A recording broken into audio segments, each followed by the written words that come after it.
Okay, so do you know the old expression of a person has a caviar appetite and bologna money? Or something along this line. My dad used to say it all the time. But the first time I heard something like this that actually happened to somebody, some people, I want to do more than one, that I know, well, I knew then, or maybe even still know now, some of them. But it was like probably around 20 years ago, sometime around then, and or less. But I've heard these kinds of things pretty much all my life. Like I said, my dad used to say that, and the people with caviar appetite, bologna money, But anyway, but some people who think that they are too good for something, or to do something, or to have, or like they are subjected to something that they should not have to. They're just too good for that, when they really don't have anything, or like Adam likes to say, a pot to piss in. I don't like that expression at all. But yeah, they just believe somehow that really say they don't have any money, any way to have an income at the moment, or they just don't have an income at the moment, and they're poor. Some people call it piss poor, but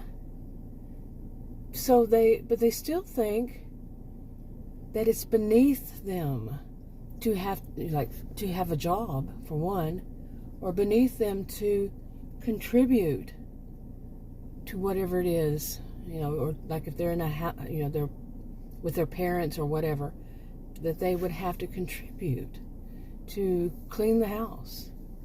Something like going to the store to buy groceries. It's beneath them. They shouldn't have to do that. They're just too above that. Okay. Now, maybe we've all heard stories about that. Like I said, it was about 20 years, within the past 20 years, give or take, that I heard about some, like I was saying. Anyway, let me get to this. Just some of it like a story. It's not a story, but so there's these two people, and they really had it rough. It was a couple, a married couple, and they really had to.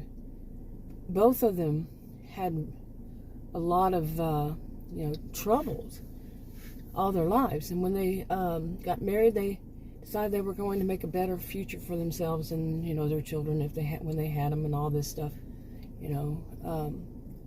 so they really worked hard. They went through so much, so many problems, so much just trouble, struggles to make it. And eventually, it took a long while, but eventually they did make it. And it was very tough. We're talking decades, okay? Like, say, 1 or 2, somewhere around there. Okay, so anyway, they make it and all this. And then things are going along, and somebody comes in and just really, they make it good. They make it out. They get a new home. It's beautiful. It's whatever, it's great. And people, some people are so, they tell them that it's great. Okay, it is great. Just put it that way. It is. But then in comes someone who just wants to destroy it all, and and does, okay, and says, that it's just not good enough for them. And like I was saying, they don't even have a job. They don't have any way of making a good income, or maybe they even do have a job and they just don't make that much of an income to be able to say, tell somebody, it's not good enough for me. You know what I mean? Like once again, they're piss poor, and overall, and that person, those people, they worked really hard to get there, and to hear somebody say that, to put it down. I remember saying back then, it wasn't my situation. I was saying back then, I said, what do they want to? They wanted the Taj Mahal. I don't know why. It was a thing back then to say something like Taj Mahal. And Yeah, but really, some people were just... But anyway, my own experience, that wasn't the first time I heard anything like this, of course, and all that. But it basically come down to that there was some kind of a scam going on. A scam or I guess the best way to put it is a scam, because it could be one that isn't like they're trying to scam everybody. It could just be that they're working on one, but it could be that, that one in particular was a big time scam. Yeah. And, yeah, overall, wow. I still don't know all the details, but I don't really care to. Seriously, I'm having a problem with having faith in humanity these days because of all the things I've experienced and all the things I've heard about. Yeah, I want to see some good stuff going on. Good, decent people. Where are they? Where are they hiding? Really? Okay. And I know I could say that all of this is that it's one of those, high sense of entitlement. Some people say narcissistic, high sense of entitlement. I believe a lot more and more as I go by. 59 years old, as I get older, I see it as histrionic behavior quite a bit. There is a difference between narcissistic and histrionic, but I see it as a blend usually, and really high on histrionic behaviors. Not diagnosing anybody, but yeah. And I think that it's something people really need to pay much more attention to. Wow. And anyway, so like I said, I've seen it be somewhat of a scam because, like I said, it's not always a bunch of people. In a way that they do, let's say they do this to somebody or to people, it's not always a bunch, it could be a family, and say the person has low self-esteem, one of them at least has low self-esteem, and it's such an injury to them for that they worked really hard to get to where they are now, and it's something they even know, they see it, they know it's wonderful, as far as when it comes to monetary gain and monetary belongings and stuff, and getting out of, say, kind of rags to riches, and not exactly riches, but you see what I'm saying. It's an accomplishment for them. Now, I'm not one that's money motivated, or I'm not superficial, and I'm not saying they're superficial either, but, to get themselves out of a bad situation into a much better situation is an accomplishment. And to have somebody come in and basically put it all down, that's not all that much, huh? Yeah, the scam part of it is that that person may have such a low self-esteem, they worked hard, but it still hasn't caught up with them that they shouldn't have it. And so they try to prove to that person by basically buying them things, or basically showing them how good their lives are, like taking them out to eat at expensive restaurants, or depending on their relationship with the person, it could be, anybody really, but their relationship with that person, if that person is in their life, whatever reason, they may try to prove it to them that they are, the person who actually has made it may try to prove it, like I just said, with all these, spending money on them somehow, some way. Okay. And that is their kind of scam. That is their way. But it can go deeper than that. It can go much deeper. I know that for a fact. It wasn't mine, but I do know for a fact. Not personal experience, but I saw somebody go through that. And so in that sense, it's a scam. It's a scam. I'm just going to put that word. I keep trying to find a different word, but I'm just going to use that word. Okay. Yeah. Okay. And this could be some kind of situation that some would call gold digger. It could be. I'm not saying all these are. That's another one it could be. And I know back when I was doing the online dating things years ago, I would hear a lot from men. I only dated men, so I can only talk about that. Men would say these things like, oh, well, I dated this one, and she was a gold digger, and that was a gold digger. And I think I may have actually said it to at least one, which was, if she were a true gold digger, she wouldn't be after you. Seriously, I got so tired of hearing that. it was like a script. So much was like a script that seemed to be passed around. This is what you say and this is how you say it. You know, when you start thinking, you know, when I start thinking these days, the whole thing with narcissistic behavior, histrionic behavior, seem so scripted. I mean, it's like it comes from the same playbook. Is it the playbook? I think so. You see what I'm saying? They don't, you know, it's each individual. They're not going to do the exact same thing, but similar. So they say the similar things, like it's on a script. Here you go. This is number 1. This is number 2. This is number 3. This is number 4. You get the idea. They read each one off. They do each thing in a particular order so they can get whatever it is they want. So scripted. And that is how it is in these kinds of scams that I'm talking about. Like I was saying, one of them could be a gold digger. You know, to really, you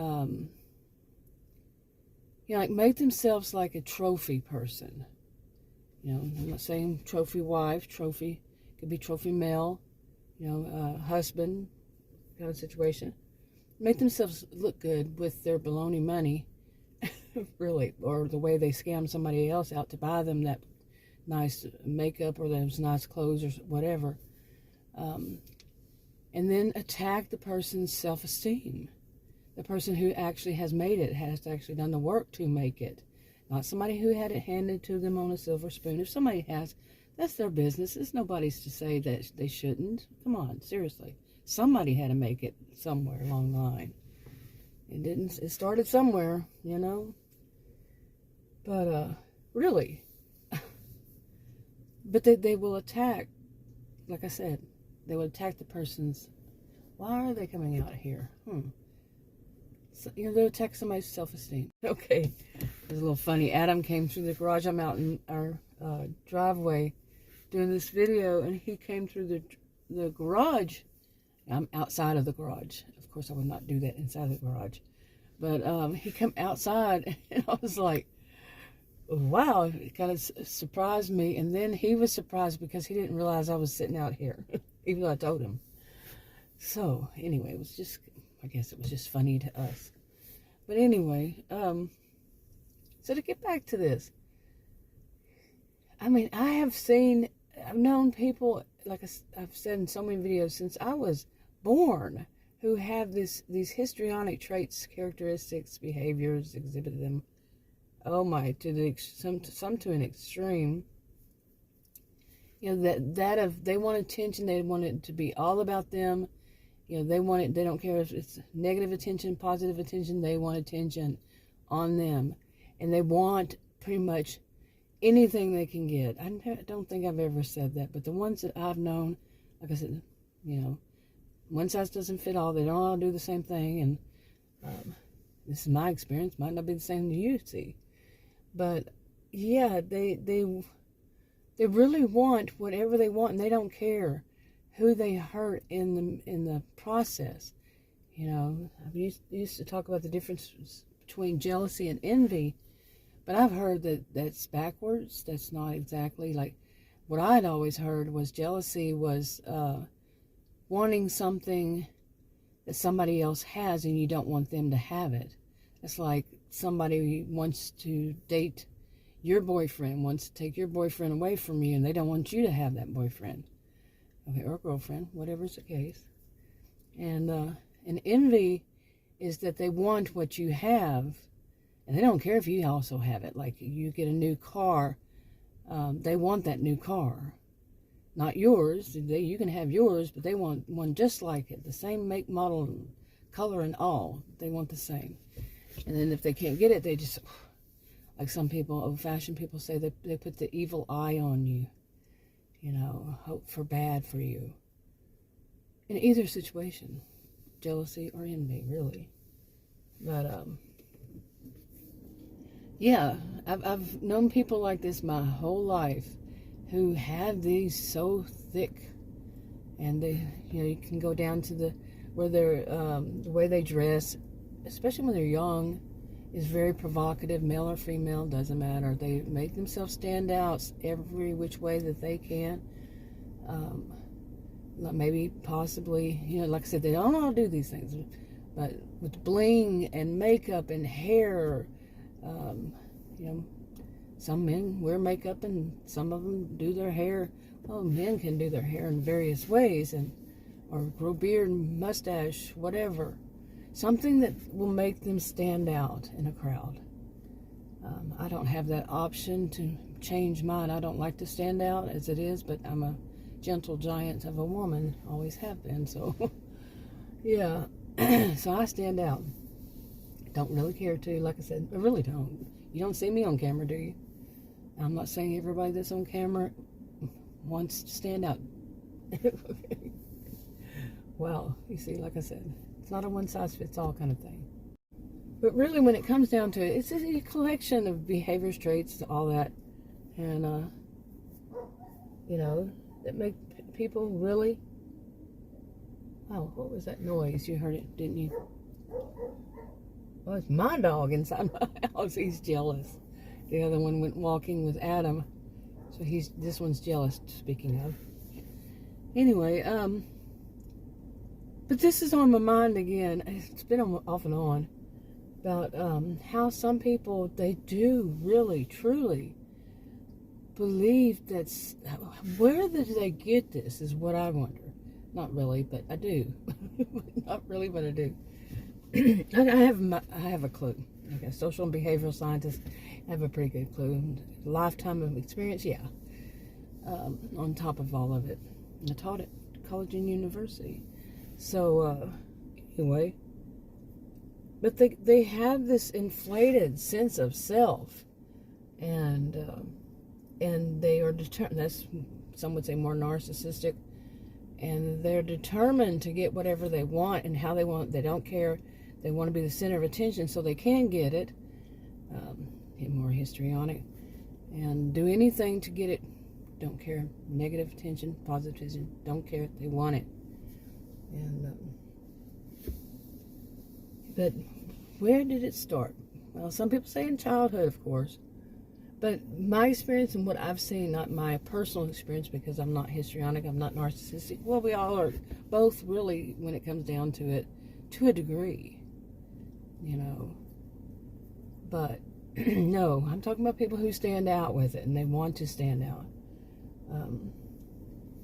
Anyway, they, you know, start off, my experience with what I've seen in my life, what I've seen happen to people, is that they, you know, perhaps had gotten a lot of attention. You know, like some kids, when they get a little bit, they're really cute when they're young, and then they get a little, they go through puberty, and it changes, or it could be something like that, or they had a lot of attention when they were young, but then something happened, and their family didn't have the money. When they got older, you know, they had a lot of attention, they had a lot of options and toys and whatever they wanted. Then when they, you know, their parents say they split up and they just didn't have that much money for those kinds of things, you know, they weren't able to get that as much attention. Okay, I was distracted, but yeah, you know, they didn't have an opportunity to have as much as they wanted and they were used to. And then when they grow up, they maybe some of them feel like they're going to find somebody who's going to give it to them. You know, give them all that they ever wanted to. So nothing, it's never going to be good enough. You know, whatever they've, you know, it could be that whole thing, the gold diggers, male or female, or just working, you know, against somebody's self-esteem and trying to get things through that way, you know, treated, you know, in such a fashion, make themselves look good and all this stuff. Yeah. But anyways, sometimes it just shocks me. And sometimes it's it could be like a scam for even their own parents. You know, manipulation. Okay, I'm going to call it a scam. But yeah, it's master manipulation going on. And to kind of like shame their parents or parents, into that, how, you know, like, why would you have a child you're not giving everything they want? You know, say an adult child, This is an adult now, and you're not helping that adult child. And they use the shame, they use whatever they can against the parent to get their way, to get them to pay for it. And anything that otherwise, any other way that they, the parent helps, that's not good enough. That is not good enough. So they're going to cut it down and say, and oh, woe is me. There's always, not always, but there's often this, oh, woe is me. I've got so many troubles. Somebody who's never even tried to make it on their own, or they've just used these kinds of scams, these kinds of manipulation tactics on anybody they can to get everything that they want and not have to do the actual work for it. To them, that is actual work, maybe, perhaps, some of them. And they put a lot of effort into it. Now, if they only do that to get a job and, take care of themselves financially. Yeah, or, to actually, if they're going to be a homemaker, male or female, to actually do the homemaking and not think that they don't have to, and they don't have to be somebody's maid, everybody's maid, especially I made a video about people raising children to think that they only take care of themselves. Like, as an adult, they turn out to do what? Only take care of themselves? They don't take care of anybody else? Yeah. Anyway, I'm going to wrap this up. He's going to be out here. I'll talk to you all in another video. Bye.